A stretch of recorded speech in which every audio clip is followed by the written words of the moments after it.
are now tuned into the Underappreciated Podcast. And today, it's looking a little spooky, man. As you can see, we got some fog going on. My boy got me in here in a whole nother level. I got to introduce you to a legend in my eyes, you know what I'm saying? And soon to be a legend in your eyes. My boy, Samuel Gonzalez Jr., a legend. Director, producer, writer. You can tell him more about yourself than I could tell him. You're doing great, man. Doing good. What's going on, bro? Real Freddie handshake. Thanks for having me. Don't do this at home. This is very dangerous. Don't play with sure. knives. I wear this on, every day of the week, pretty much. Pretty much every day? All the time. That's crazy how we came like... I was going to use your glove, man. I'm admiring your glove. Awesome. That's from a different movie, though. You got to give him, it's a different movie. Yeah, this is part 3 glove. Part 3? Glove, you see, I put the Freddy's on for you. I had to put the Freddy Krueger SBs on for you. I love the spooky style, man. Yeah, very rare. I'm a big fan of everything that you do. Thanks, brother. And your place is incredible. Like, this TV is monumental. Like, what year is this TV? This is 1963. This has seen the moon landing, JFK assassination. If this TV could talk, it's got some stories. The JFK assassination is crazy. This is literally like this screen showed that assassination at one point live, which is crazy. So the history behind this console is nuts. So I'm stuck in the past, man. Well, bro, I'm stuck in the past. Everything in my house is a blast from the past. Yeah, it's nostalgic, bro. It's nostalgic for sure. It's so premium. But it stops in the 80s. Right when 1987 hits, it's like time capsule. So including myself. I'm an 85 kid. By this being the coolest, this might be my coolest interview. I'm gonna keep it 100 with you. Yeah. People at home, remember that they're listening, right, on the podcast, but they're not able to see this visual that we're seeing right now and that I'm experiencing. I'm a fan. You feel me? So I'm happy to be here, bro. Thanks, man. Thanks. And like I want to be able to, I know a lot about you, but I really want them to know. Like tell us about where you come from, like your background. You know what I'm saying? Yeah. That's a nationality, saga. Everything. That's a saga, brother. Give me your piece, man. I need to get the exclusive. It's a journey. A really condensed version is that I was just telling one of your boys earlier. I'm Hispanic filmmaker. I'm like Panamanian, Puerto Rican. Fire. Boricua. Yeah. Yes, sir. Bronx and from the Bronx, born and raised in the Bronx. In the Bronx? Yeah. I'm from the Bronx. I'm a New Yorker. I'm from Powell Bay Park. I'm from Good Hill. That's crazy. My guy's from the Bronx. It's the first time I ever heard this, though, by the way. And so if you guys are listening, we literally just pounded our Freddy gloves. Pounded Freddy If you didn't see it, hear it. This is what it sounds like. That's a Freddy glove pound. And then y'all hear this, guys. This is very rare right here because I don't think anybody's ever done this. A whole interview with Freddy gloves is retarded. One more picture of that. That's epic. Ready? Done. But yeah, born in the Bronx, raised in the Bronx. I'm literally born in the same hospital as Stanley Kubrick, and I was raised in the same neighborhood of the Bronx that Stanley Kubrick was raised in. We grew up like literally 3 or 4 blocks away from each other. We made our features at the same year, and we moved to California in the same years of our lives. We're only like 50 years apart, but we like trail each other. And he's my favorite director of all time. That's why you're gonna be a legend in your own. Oh man, I can only wish to be one of the greats one day. But my goal is just to get some great stories out there, great films out there, and scare the hell out of people at the same time while I'm at it. That's the best part about the whole thing. I mean, you have fog coming in here naturally. I've never been in no set where fog was just in here. Yeah, fog just kind of travels with me as I walk. I didn't know what was gonna come out. Effects up. I didn't know if Jason was gonna come out and stab me. I didn't know what was going on. I'm like, yo, see this man got a special effects inside his crib. Like, this is bugged out. So like, yo, let's get to the nitty gritty, man. Let's let me get into my Malcolm X. Like, you feel me?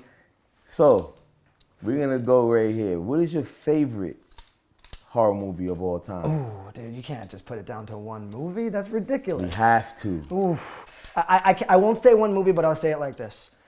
If like The Shining and Reanimator had a baby, and somehow that baby like met like Silence of the Lambs, and then that baby somehow like fucked. That would be the ultimate movie for me. That would be the ultimate. So I can't say one movie. It's more like a hybrid. You understand that Reanimator and that both of those movies together will be probably the most bloodiest movie of all time. Like literally, just be a bathtub of blood. Like. Psychological torture. But you know what? Like most horror films, most people think that horror is like splatter or like gore and stuff. So that's not necessarily true. Like to me, even though it's not a horror film, like my favorite film of all time is Clockwork Orange.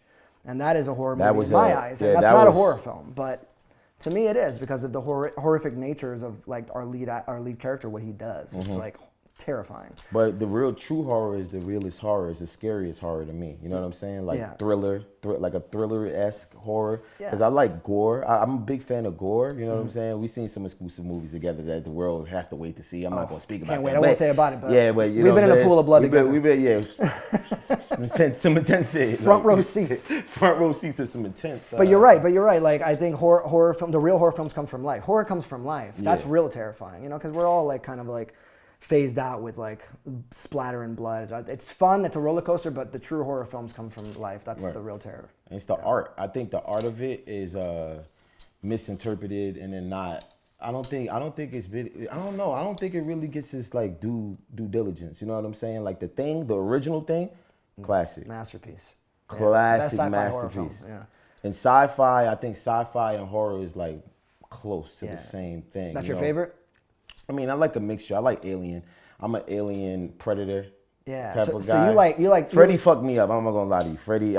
This is me facing my fear right now because I was sleeping in my mother's bed. I'm not even gonna lie to you. And then it was from either Freddy and Candyman. Candyman, can't even talk about Candyman. I don't want to see him. You know, living in the Bronx, how it was. Yeah, right? Like the project. It looked like it. It really does look like Caprini Green is the Bronx. Yeah, absolutely. Like, for real. Like. Yeah, that's a great film. Absolutely. The original. Yeah, it's terrifying to this day. So. I didn't really care too much about the new one. I like talking bad about the directors. Not no disrespect. No disrespect because there's some art in that. There's some art in there that was remake. some pieces in it. I like the actor. And the style. The style was beautifully shot. Yeah, it was stylistic. But for me, Tony Todd, that's his name? His name is Tony Todd, right? Legend.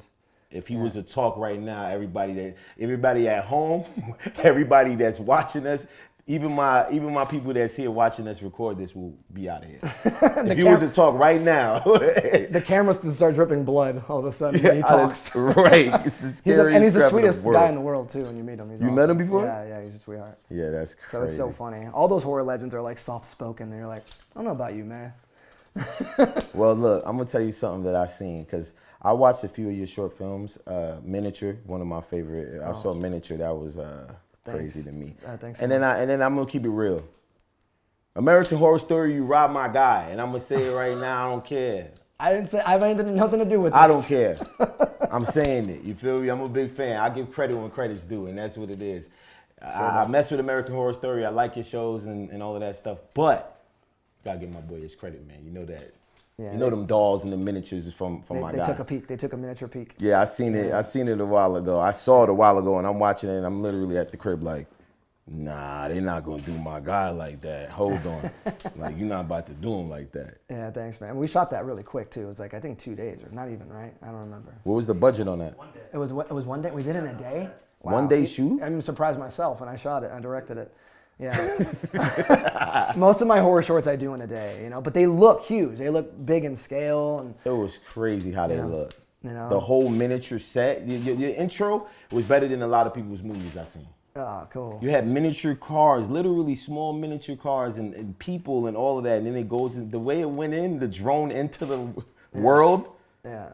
I couldn't believe it. And when it was wild, right? It was wild. I don't want to mess it up for people. You got to watch it at home. I'm dropping links all in this right here. Like, you got to watch my boy's thing at home because it's crazy. Yeah, this whole thing. It's a fun piece. And actually, like, you know, between us and all your listeners, I was when we finished the film, I wasn't like 100% like happy with it. Yeah. I was like, oh, you know, we only shot it in a day. I didn't really get to put my vision out there the way I really wanted to. Very little money, none. And what was the budget on that? If you don't mind? I don't remember, but it was like nothing. I think it was like a 1,500 or 2K or something like that. Wasn't it something like that? Like really? Almost nothing.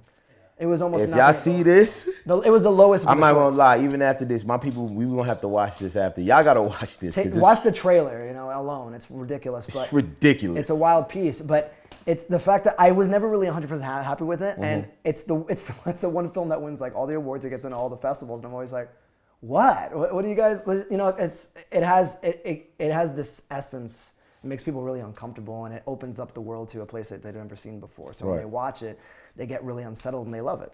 So I'm like, all right. So I was too close to it to see that. So it's interesting from an artist perspective. You'll splatter some paint on a wall and be like, it's just not the right color. And then you come back with the real color and everyone's admiring the color. Right, Like, and this then is some great. people, some people You're do like, it. They splatter paint what? and they be like, it's a not done. Basquiat. It's perfect. You're like, bro, it's not. It's not fire. It's not hard. It's not done. So I was like, that was the first time that I was like, art really is, subjective. Yeah, it's definitely subjective. 100%, because I was like, I really didn't finish. I was on my way to bring back more paint. But it makes love it. it makes so much sense how good your stuff is, because I'm like, now that I know you from the Bronx keeps creating it.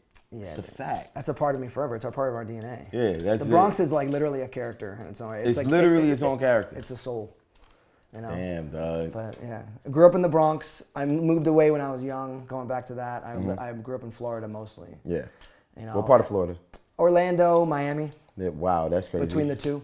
I lived in Orlando for a while. Yeah, we're Orlando kids. Yeah, I was living in Orlando for a while, and then I moved down to Miami. But I was like, look at that, doing Orlando run around, and that's crazy. Our whole paths is like exactly. Dude, we probably passed each other so many times. It's like tandem. Because I went from Miami to Orlando, so we passed each other probably. Now it makes sense why we both just came on set with Freddie. I knew I saw some guy driving past me with the glove. I knew it. Was that almost you? Stabbed myself driving like, oh shit. Did you see that guy? Yeah. No, I left Florida when I was like 19. Look, I wanted to make movies since I was about 5 years old. Even in the Bronx or in Miami, I was always making like homemade movies with the neighborhood kids. Always. My parents got me this camera, and I was always making these movies, and they were terrible little movies, but my parents were like not artists at all. Zero artists in my house, like none. So they're just like, what did we make? Right. Our kid is weird. And I'm an only child. But you didn't have no resources though. No, People don't understand the resources in the Bronx is like nothing. I had nothing. You have to have literally imagination. Your imagination has to be everything. That's all it was. In movies, man. Like we had this little mom and pop shop, and that's where I used to, just go to the old movie stores and I would live in the horror section. I lived in the horror section. I think the kids can't do that today. They'd be like, get out of there, Right. But my parents were like, hey, as They long as don't there even ain't know the Blockbuster era. Oh yeah, dude, before Blockbuster, there was like these rinky-dink scary video stores at like XXX. Yeah. Curtains Or in the back. back, you talk about the XXX curtain in the back. I'd be like, yo, what's going on in there? I need to rent one of those. And my mom was like, yo, if you don't cover your eyes, you got you covering your eyes. That was the one thing they're like, you can rent violence, you can rent any of the nastiest shit you want, but don't go back. Don't go in to that the curtain. And I'm like, I know they got some freaky deaky shit going on. But they got horse shit back there? Right. That's no, crazy. They closed me out. But that I grew up in those video shops, and movies basically like helped raise me, because I had no siblings. I was the only child, so movies was like my whole go-to. And so I started making films when I was 5, but I didn't really know how to get into the industry. I didn't really know how to break in.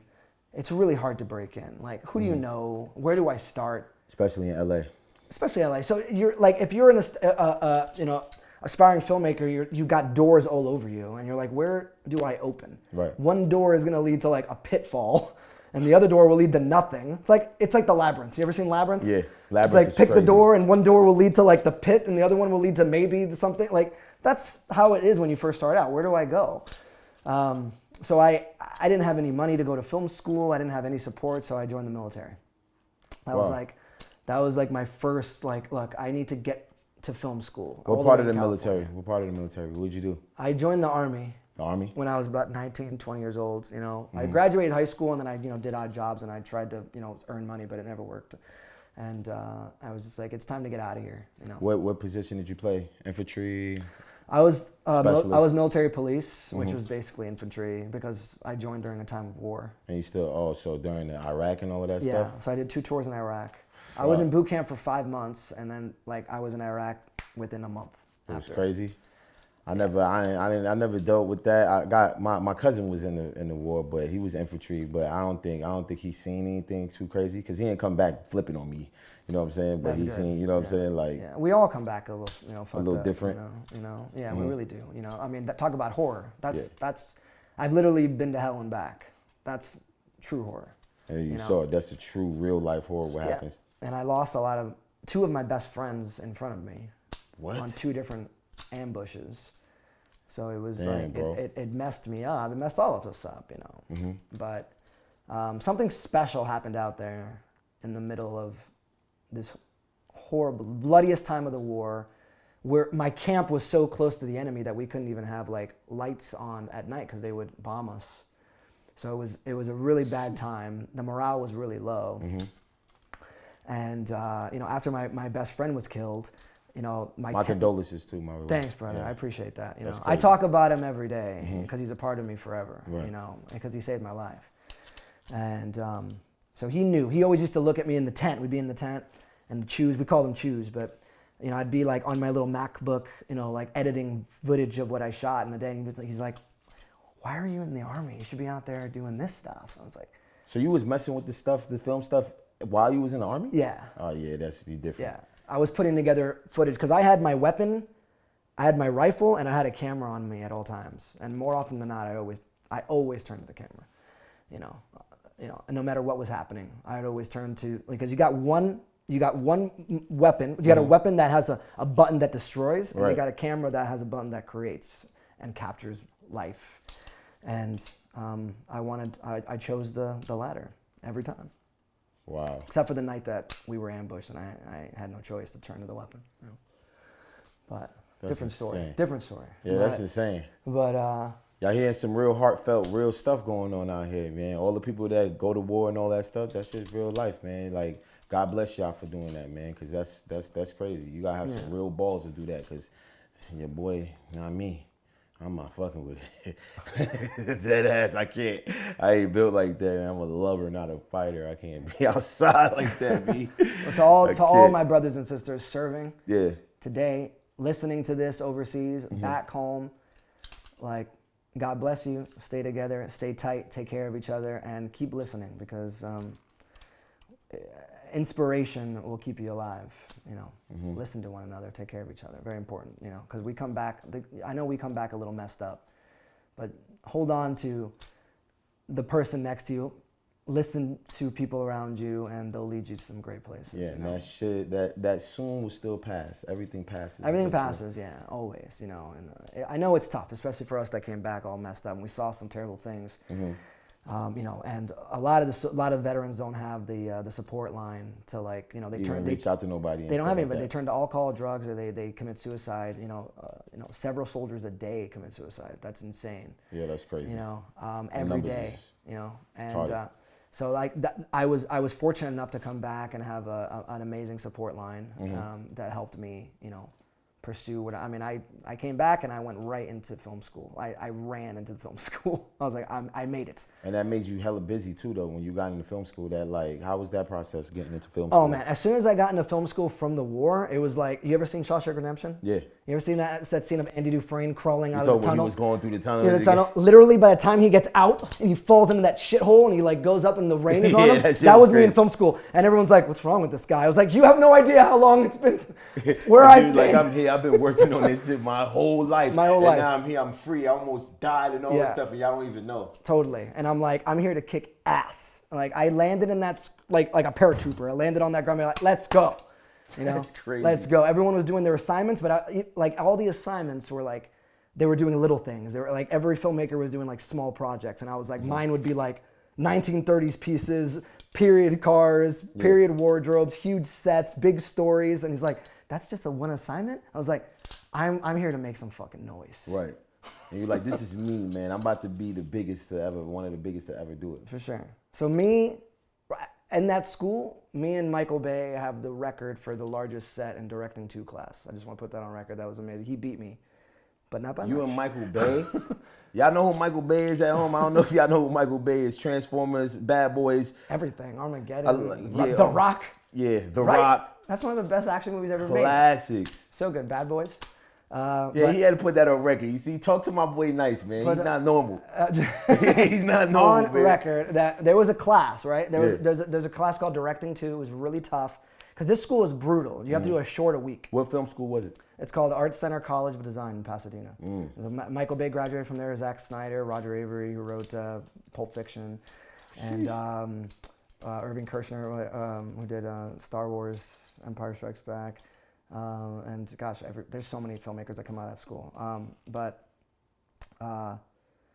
great school, just they really push you into real life industry standards. So you don't sleep when you're in that school. Everyone comes out with severe anxiety and panic attacks because you are like pushed. It's not just a school to like learn. It's like they push you in the industry.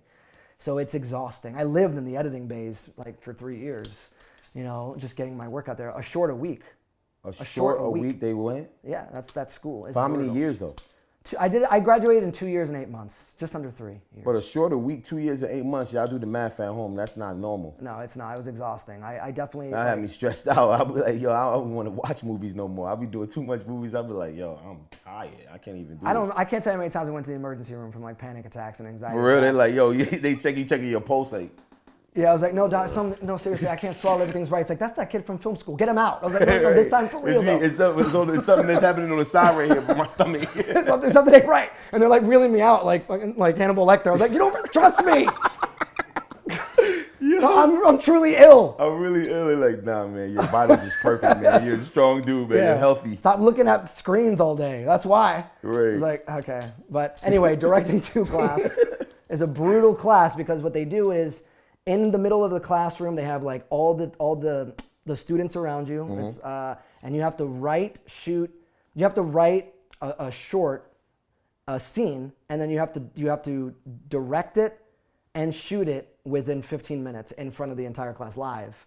And then you have to edit it the next day and release it like to screen. So your cast and everything, you have to pick it. Everything has to be done. Do they provide your cast? No, you have to do all that and then come to the location, the class, and direct it in front of everybody.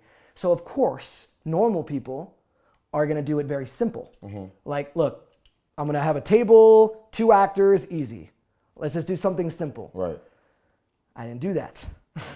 So when I was doing mine, you know, I was waiting outside. We're all in a line, and the student in front of me had like, I think he did like a diner scene, a restaurant scene. So it was like just 2-3 people in a booth. Mm-hmm. That's smart. That's safe. All right, 15 minutes is not enough time to do a huge scene. You gotta do it quick. So when they comes out and they go, Sam, you're next. I had 20 extras waiting in the line. I had my 2 actors in 1950s clothing, and I had 2 different art departments to basically change the sets. All in 15 minutes. All in 15 minutes. So as soon as they opened up the door, because they time it, I'm like, go, go, go, go. I felt like and a you're soldier. like, run the pyro. So everyone knew what to do. Everyone knew what to do. Cool. Like, it was crazy. And we shot this, and it was nuts. It was a huge. It was a 1950s noir piece about a man who hires a hitman to kill his wife's lovers in a restaurant.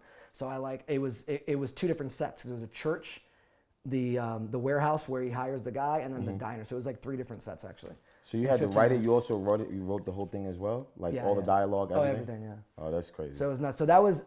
I hold the record right now. Oh, Michael Bay holds the record. So I did that, and then what he did is he built a house in there, like a roof, with a giant moon in the room. So I was like, He did that. Show off. He did that in 15 minutes? 15 minutes, yeah. Oh, he's different. He put a whole moon inside there. It was like, yeah, I'll give you the world. I'll give you the world, the moon, the sun, but look, everything in 15 minutes. I'm a legend. He came out of the school like, guns blasting. So that's what I wanted to do. And I mean, that's what you're doing. That's what I'm doing. And I was lucky. I was fortunate enough to because here's the thing, right? We'll talk about this. Like I was in film school with a lot of great filmmakers. Mm-hmm. We're all passionate. We're all there to kick ass.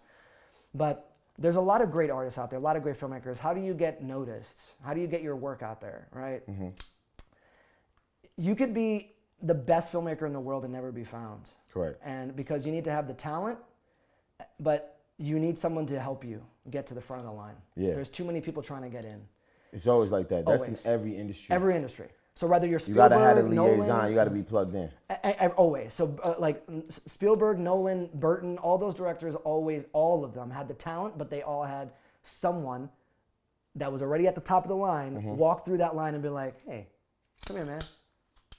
Let me take you to the front. Yeah, let's skip all these other dudes. Yeah. Even though the other dudes can be great though. They're great, but they had something special. They all had white shirts and they had red shirts. And like, you're standing out. And like we can do something. Yeah, we can mold you a little bit, turn you into something crazy. Every single one of them had that, and everyone needs that because there's too many people trying to get in. Right. So I was lucky enough to have that happen to me at the school. Sick. And I had someone find me, and so it was 2 people. It was Academy Award nominated editor, Terrence Malick's and Oliver Stone's editor. Well, he did he edited Beverly Hills Cop, Top Gun, Tree of Life. The list goes on and on. He's like a legendary, Thin Red Line, and he got 2 nominations for Academy Awards. So he came to the school and he watched one of my shorts in an editing class. My editor showed him that, and he goes, "Who directed this?" See, that's how it starts, right? Yeah. And he's like, "Let me introduce you." The rest is history. He connected me with an amazing producer, Edward R. Pressman, who did The Crow, American Psycho. And those 2 guys gave me my shot. You're saying everything is legendary. Those are all legends. There's nothing that's normal. None of these movies, all these movies you're saying is all heavy hitters. Like just legends. Wall Street, I mean, these are hell of producers.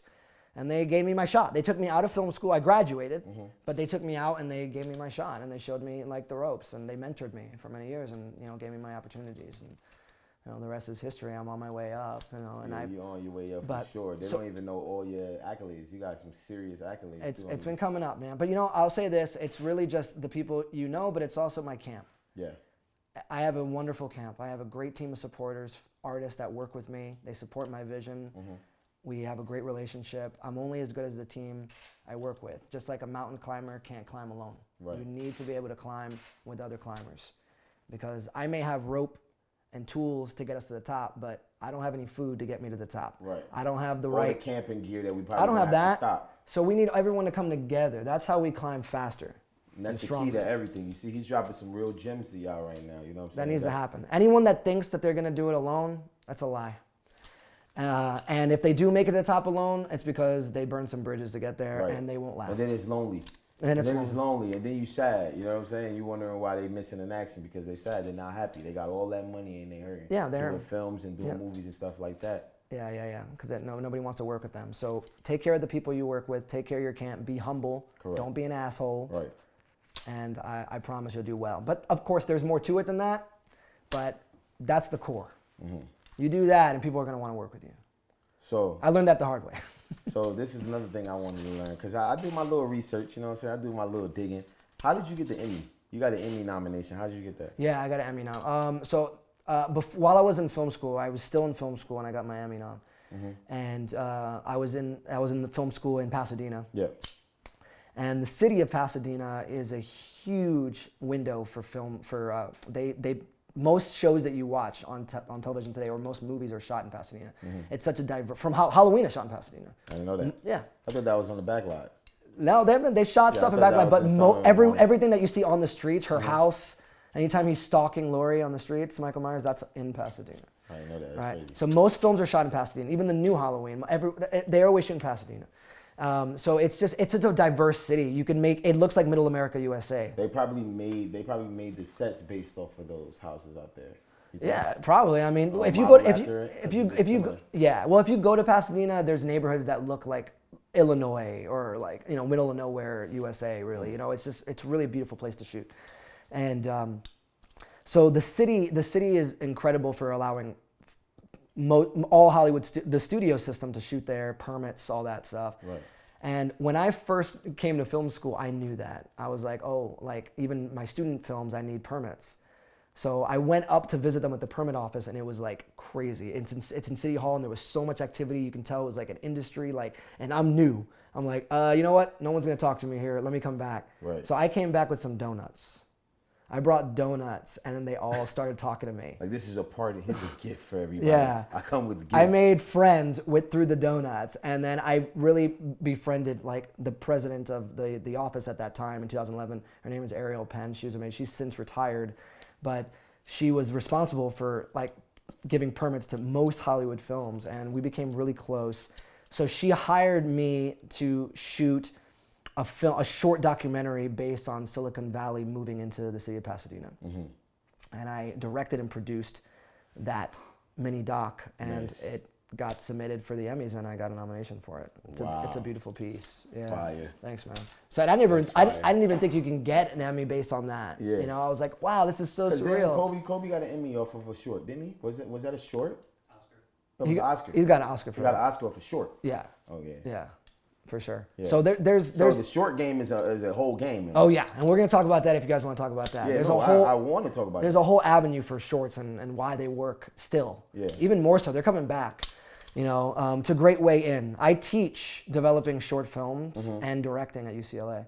Wow. So we will. That's the more you. I have layers, man. I'm like an onion. He's dropping a lot of sound bites on y'all right now. Hey, if you want to contact my guy, his information. I told you I'm dropping the links all in my joint. He's telling you all where I live. Okay, if anything goes wrong and you don't like this podcast, this guy's staying at the Marriott room 204. That's where he is. Right. How you like it? I'm just playing. This right is the undisclosed area. You don't know. This is one of 10 houses. Yeah, we underground. You don't know where we are. We're in Pasadena. Yeah. Yeah. So from then on, we covering a lot of bases, man. But I wanna get to kind of where you're headed, where you feel like you're headed. Like I know I want to talk about your new movie coming out. You know what I'm saying? That will be in theaters nationwide. Worldwide. Woo! Worldwide. I thought it was nationwide. Yeah, see, you flexing on me right now. Yeah, that's. It's. I'm honored. I'm very humbled to see a movie. You know, a lot of us, like all of us, we're climbing all the time. That we don't take a moment to stop and appreciate milestones. Right. This is one of those milestones. And it's a major milestone. It's a major milestone, yeah. So it's pretty surreal. We got people sending me pictures all the time of the tickets they bought at a Regal or Cinemark. I'm like, this is actually happening. This is weird. This is my movie. This is it's out there, you know. And so it's a trip, and it's 100% on Rotten Tomatoes right now. 100%. Yeah. From 100% on Rotten Tomatoes. Yes, yeah. It's not easy to do. Check it out. Check it out. Yeah. It's called The Retaliators. It's coming out September 14th worldwide. Get your tickets. Go see it. Because I'm going to be in there watching my own movie. So I'm going to sit with y'all. I'm going to see it with you the day it come out. You come with me? Yeah, I'm coming. Or bring the gloves. Bring the gloves. Yeah, cue the fog. Effects. Yeah, cue the fog, man. Cue the fog. We need some fog, man. Cue the fog.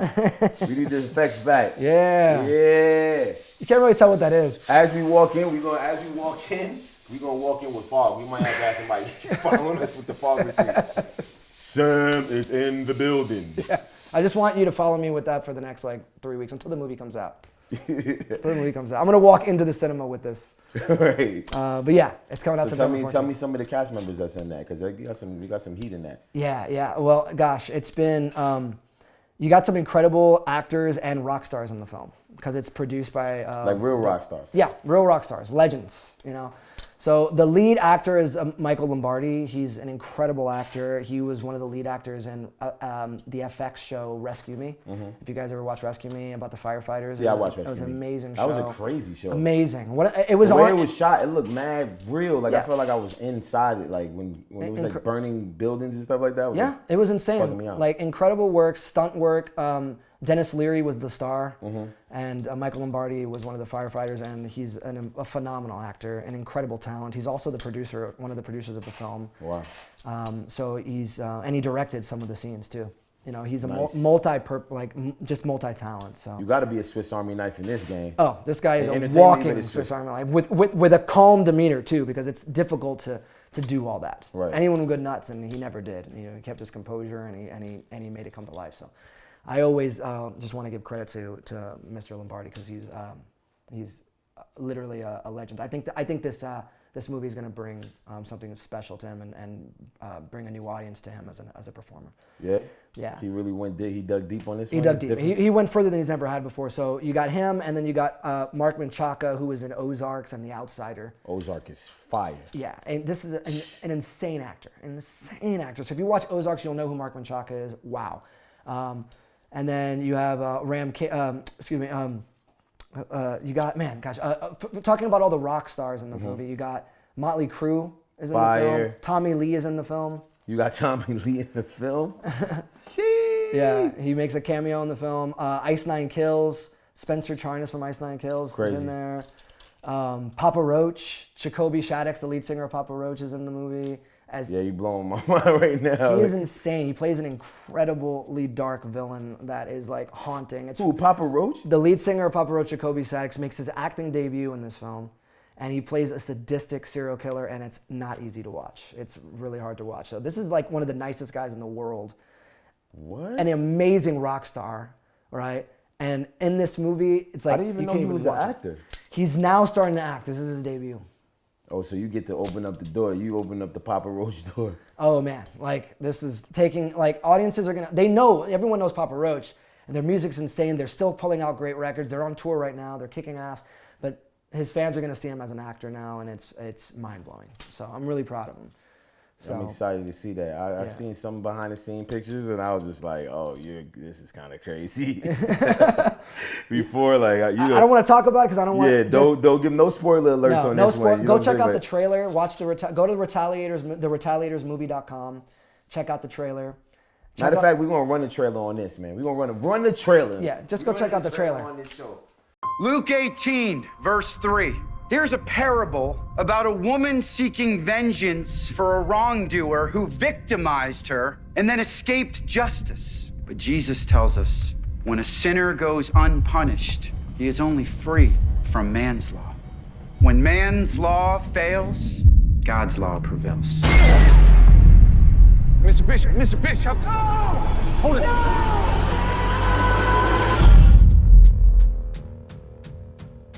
Mr. Bishop, Detective Sawyer, I'm sorry about your loss, Pastor. Don't think this was a case of road rage. Sarah was found with her hands zip tied to the steering wheel. I'm acquainted with this sort of hurt. I know the futility. How'd you get through it? I got healed. How? I'm going to tell you about an opportunity I was once given, and I'm going to offer you that same opportunity. I've got the guy, John. How'd you like 1 minute? 1 minute alone. John, I want to introduce you to the man who murdered your daughter. It's time for you to heal John. My only rule is you can't kill him. Count the moments that he stole from your Sarah. No turning back, John. You can't find your own brother? Look harder. This isn't you. You're scaring me. Daddy, you okay? Who the hell are you guys? Where's my brother? Come on! She fought harder than you do!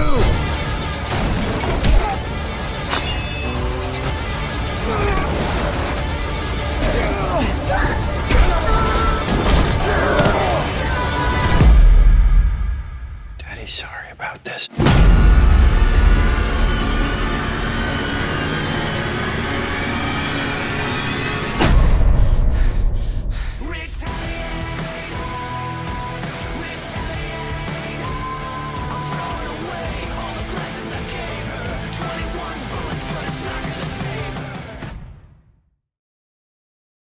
So, I won't spoil anything else. Go check out the movie, but it's got killer rock stars, great actors. It's really a hybrid piece. It's a horror thriller. Mm-hmm. How was it working with Tommy Lee? Tommy Lee is I need to know, man. epic guy, and rock star. And he's I still, guarantee the cast people was people fanning out at any point at some of these rock stars? With him, always. Tommy is on another level. Just imagine all the stuff Tommy was doing. Legend, right? One of the best drummers of all time. And then you also have Five Finger Death Punch. Five Finger Death. It's crazy that I know, but I'm a real hip hop head, and I know all these bands you talking about. They're like one of the biggest rock stars. I didn't even know. I'm a punk rock kid, but I didn't know who Five Finger Death Punch was at the time when I came on this movie. I was like, oh, who are they? Bigger than Metallica right now. Yeah, they're crazy. One of the biggest rock bands in the world right now. Right. It's unbelievable. And all the guys don't know that. Most people don't know that. No. But they'll hear their songs and they'll know their songs. Yeah. You just don't know the name is Five Finger Death Punch. It's a fire name. Yeah, it's a killer name. Those guys are incredible, and they're all in the movie. All of them are in the film. Yeah, that's every sick. single one of them. The Who is in the movie as well. They make a cameo. The soundtrack alone, when the vinyl comes out, the record comes out September 16th. Got to go buy this record. It's got all the rock stars. Oh, so they all did the soundtrack? You got all the rock stars. They all did the soundtrack. They all did songs for the movie. So the movie is literally an adrenaline rock and roll bloodbath. That's how I'd like to say it. I'm happy that they bringing that back. We need that rock. We need that real rock back. You know what I'm saying? And it's like that and it's hard and rock. it's on fire right now. On I guarantee you, y'all gonna hype all the old guys too. All the old guys gonna want to do. You might get a call from Metallica like, "What's up, man? What we doing? Retaliators too? Like, what's going on?" I'm telling you, you never know. You never know when them guys are gonna come out of nowhere. Yeah. Because that's a whole nother level. You put that's like, I don't know. That's like how they do with these hip hop shows and stuff like that, adding hip hop and stuff. I've never. You're definitely gonna be an innovator at this. This is like an origin. It's different. With like you know the Alan Kovac, who's the producer. He's one of the producers on Netflix's The Dirt, the Motley Crue biopic. Yeah, that was a great movie too. Great film. He's one of the producers, and this is his film. This is his baby. He's the visionary behind it, to be honest, because he's the one that brought film and rock and roll together. So it's amazing what he's created, and then he just, again, brought a great camp together to make a solid movie. So it's not an easy movie to sit through. It's like if you were going through like the most violent roller coaster of all times with like blood splatter in your face the entire time, that's this movie. That's what I want to see. And then with like I got with like speakers on your ears. Sometimes I like action, sometimes I like Marvel, but sometimes I'm like, I want to see violence. Like this is next level shit too. It's like imagine the roller coaster, blood, and like speakers just like nailed to your ears playing rock and roll. That's this crazy. Movie. It's a very uncomfortable movie. You know what I heard? But you know what I heard too? I'm gonna tell you a little footnote that I did hear. What's that? I heard you got some porn stars in that movie. All right, turn off the cut. Cut this. There are some porn stars in the film during an underground like scene. I won't spoil it. Don't spoil it, but like there's big fans of porn stars. People like porn stars. People be. Yeah. There are some adult performers in the film. If they made the final cut, I'm not sure because what we shot was pretty intense. Yeah. But they definitely came out for a day in Vegas and shot some really great stuff. And as a director, I always prefer if I'm going to be tackling subjects that have to do with that. Yeah. Not always, but in films like this, I'll turn to that industry because they're professionals. But it's the both. But sex and violence is hand in hand. But you know what I'm saying? Yeah. Like when you're working with porn stars, I don't know. Was anything real? Was I doing? Is there anything you was directed? Did you at one point did you feel like you was a porn star director? No, I wasn't on Boogie Nights. Not on this one. Shout out Marky Mark. He hates being called that. Shout out Mark Wahlberg, man. That's a great movie. One of the best films ever made. But no, we were shooting this during COVID, so we really had to be. Oh, careful. so y'all had y'all shot it in the during quarantine? During quarantine, during like the mayhem, when the world was collapsing, we were like swimming in blood making this movie. How did y'all get that? How did y'all get to still cut during that time? We made it work. We found places that we were allowed to shoot. It was being tested. We were doing the testing protocols, safety protocols. It was probably your fucking nose was probably raw from COVID tests. Blood pricks and nose prodding. Oh, so they had you do y'all was getting y'all DNA. The blood, yeah. Y'all had to do DNS, blood samples, urine test. I felt like an alien that just landed on Earth. I was like, we're here to make a movie. It's like, no, you're not. Probe. That's crazy. That's bugged out, yo. But we did it though. It took a long time to make the film because of the process. That's why it's gonna do great. That's why it's gonna do great. Well, it's been really well reviewed so far. I'm proud of the team. I'm proud of the actors, the crew, everyone involved in this film from start to finish. It was a mountain climb, a very slippery, bloody mountain climb, but we made it. It's getting out in theaters. Go check it out. I'm excited. Enjoy to go the see ride. It. Yeah. I'm excited to go see it. I appreciate the support, man. Yeah. Let's go check it out together. Yeah, I'm going to. And we're going to document that too, by the way, when we go. I'm going to go check it out with my guy, man. Front row seats, yeah. You're going to get soaked with blood if you sit too close. It's a very bloody movie. It's crazy that you writing and doing everything though, man. Like, cause I be feeling like that too, doing everything, like working every job and figuring out. Cause if you don't work every job, how's it gonna get done? You start hiring other people, expecting them to do the job for you, and then it end up being not what you expect, and you get mad at everybody, and it's really just you. You should have did it. You should have tried to do as much as you can, so you can lead by example to show whoever you're trying to show. You know what I'm saying? How it's done. So then it's easier to do it. You get what I'm saying? Totally. I go through that all the time, bro. Trust me. For sure. We're very similar. We are. Similar beasts, man. Artists. I also, before we move on, I do want to give a shout out to my co-director, Bridget Smith. She was the first director that came on board and shot a lot of the dramatic scenes of the movie, and I thought she did a wonderful job. So I want to give her a shout out on the air. She was great. We teamed up together to make this film. Shout out to Bridget Smith. Bridget Smith, she's great. She's done a couple features as well that have been also released, and like just working with her. And you know what's crazy? Because of quarantine and because of the way we shot the film, we never really met. We shot different parts of the movie at different times. So when you look at the film, you can always see like, oh, this is. If you were to know us, you'd know. You could see the dynamics of it, but y'all together made something a whole. When you blend it together, it created a really interesting, like, it was an interesting mix. Yeah. You know, and I was proud of the result. So anyway, so that's what I'm saying. Hell of a team, and even Michael Lombardi directed some scenes. So it's like it was a real incredible effort to make the movie during a really intense time. You know. Hey, that's beautiful things come out of turmoil. Yeah. You know what they say. Yeah. So when I was in Iraq, there was a soldier that told me that. He was like, you know where the most beautiful flower in the world comes from? A pile of shit. For real? Yeah. I didn't know that. So it's crazy out of something so terrible, something beautiful can come from it. Right. You know, and going back to Iraq for a minute, we'll travel back to Iraq, is when I was over there and I was fighting this war and I lost a lot of friends, I started playing music. Because music is a big part of my life, as it is yours. Yeah.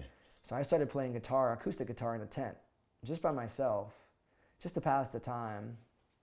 And I didn't know this. You're about to find out.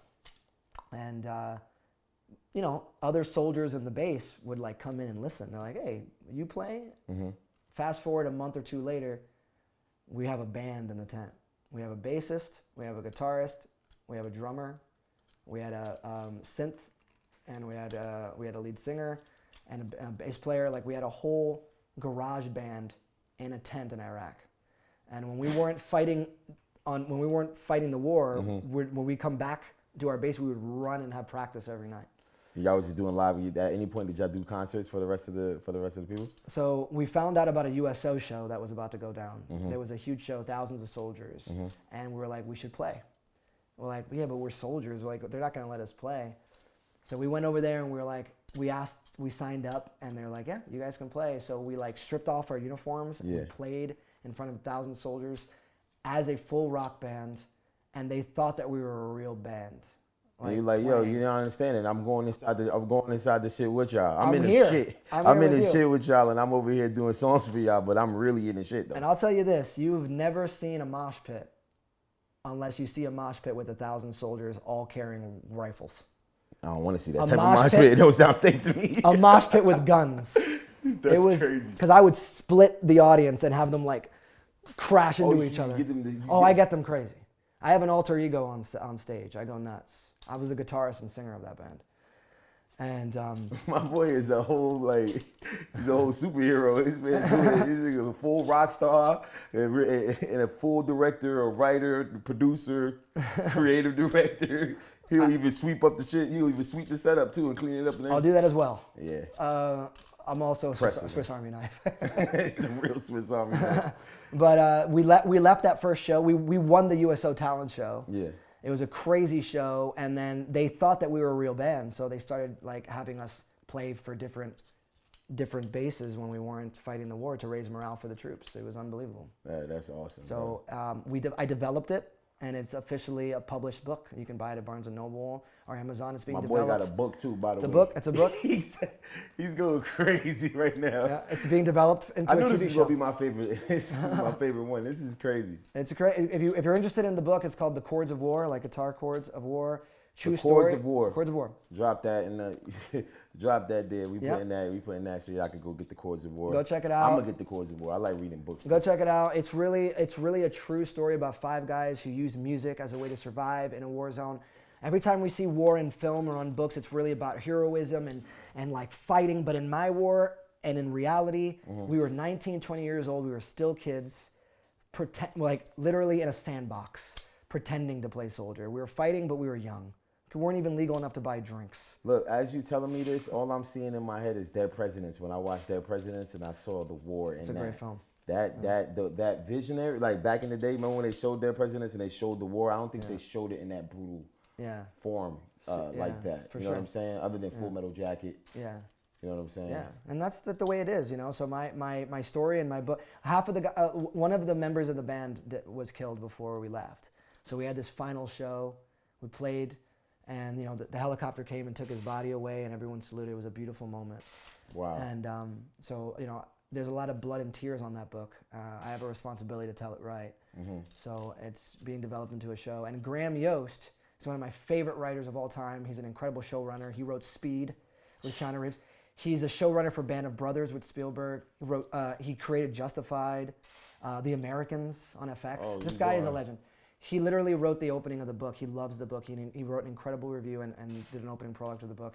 He's a big supporter of veterans and my book. So go check it out, Chords of War. It's going to be a show soon. This is Woodstock meets war. You're going to see it on a big screen soon. You can see the billboard. It's not done yet, but you can see the billboard. It's like soldiers storming, but instead of with like rifles, we'll have guitars, drumsticks. We're like fighting the war with this music. It's going to be something. It's going to be something soon. It's in development. Oh, see, y'all getting some exclusive A little shit. sneak peek. You see when you watch the underappreciated podcast, you never know what you're going to hear. You're going to get some exclusives. Exclusives, yeah. That's hard. Yeah, we are looking for a good team to bring it to life, because we pitched it to a lot of great networks, but you know, like Oliver Stone, when he came back from Vietnam, he was a young kid. He wasn't a filmmaker, he wasn't established, but he had Platoon in his pocket, and he wanted to make Platoon. Nobody wanted to give him a chance to direct it. They're like, who knows who you are? Let's get it established. And he was like, nope, I'm going to hold on to it. I'm going to wait. 10 years to the day, best picture, best director at the Oscars, because he waited. And that's how I am with my book, The Chords of War. You got to just trust I have to wait. I could have given this to I won't say the networks that gave me an offer, but I was offered many times for my book and my rights, and I turned it down because they didn't see the vision. And I have a responsibility to tell this right. Yeah, and you still don't want to, you won't just take the money just to get It's not about the done. money, no. Right. It's all about the art. It's about the art, and for the boys and the women that I served with, we as soldiers, veterans, we have a responsibility to tell this story right. So we're going to wait. I don't care if it takes 50 years. It will be made correctly. And I'm going to be watching it, even if it takes 50 years. You're going to be in it. Yeah, see? Hey, like, I get a vibe. You see what I'm saying? Like, You gotta be in it. I want to bring everyone that's ever been with me on my mountain climb are gonna be a part of the story in this show.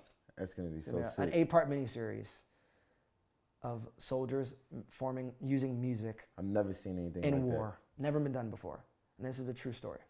Yeah, man, that's freaking awesome, though. Thanks, man. For real, man. This is so entertaining for me. Like, I never did. I've talked to certain people, like creative people and stuff, and been around creative people in my life, but never, like, because I love movies. Like, that's like really my whole life. Like, I'm not really I don't drink or smoke or anything like that. And like, I'm not like the party guy per se. I work in that because of music and stuff like that, but I really like watching movies, like I said, my whole life. You know what I'm saying? And then horror movies play such a instrumental part. Shout out to Matthew Hirsch for introducing me to you. Yeah. That's one of my best friends. For sure. You know what I'm saying? So I just had to. Where's shout Matt? my He's in boy the audience. out, What's up, sexy motherfucker? you get a Freddy clap. Yeah. That's how Freddy claps sound, like this. Yeah. At home, they're going to be like, yo, this sounds crazy. Everyone else would be like creepy, but Matthew runs towards it. You're right.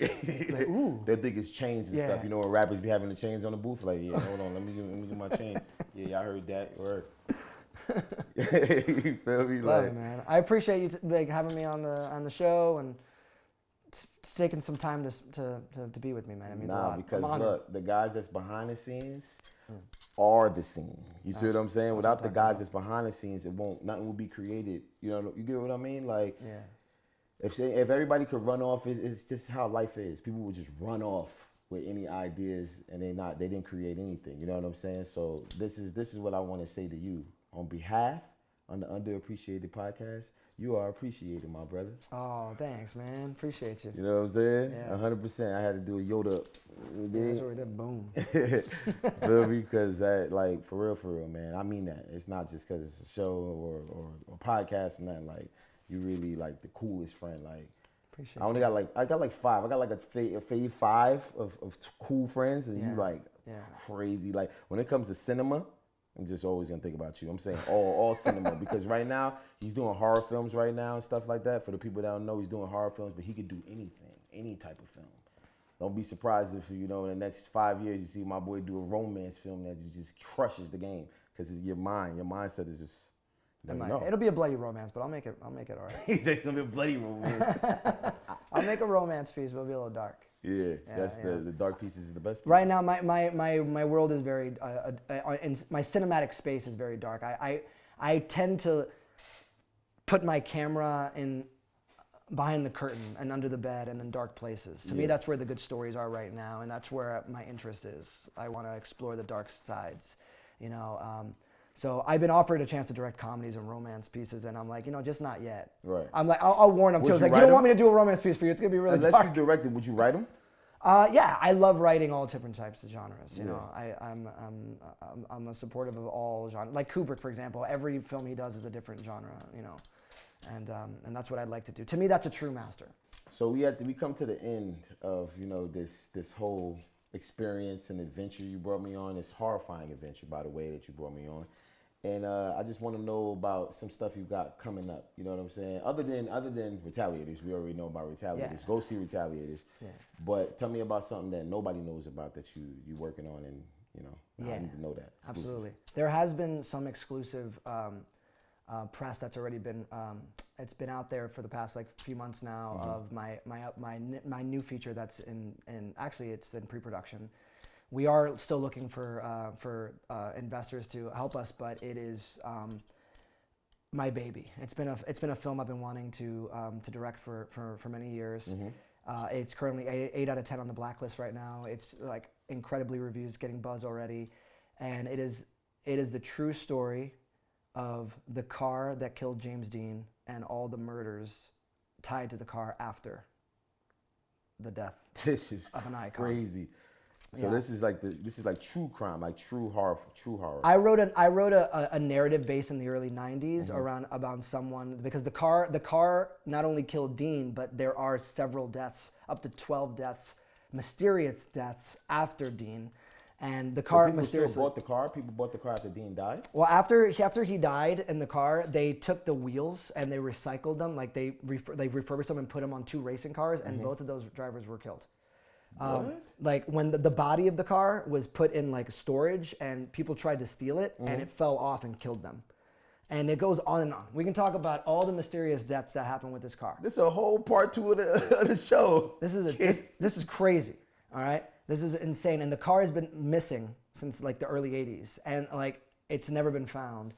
So I wrote a narrative around who discovered it, and one man's obsession to rebuild it, and the dark odyssey he takes on that whole journey. And it's going to be the biggest thing I'm going to do to date. So, we're looking for funding for that, man. We need that funding. We're looking for that. If you want to be a part of something that's fire, holler at me, man. I got the plug.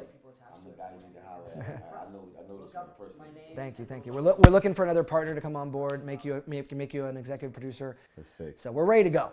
Here at the Up On Game, you know what we do. We support our veterans, you know what I'm saying? Shout out to my boy LeVar Arrington, you know what I mean? And, you know, shout out to my guy Samuel. I don't know who he is right now. Somehow he left the set.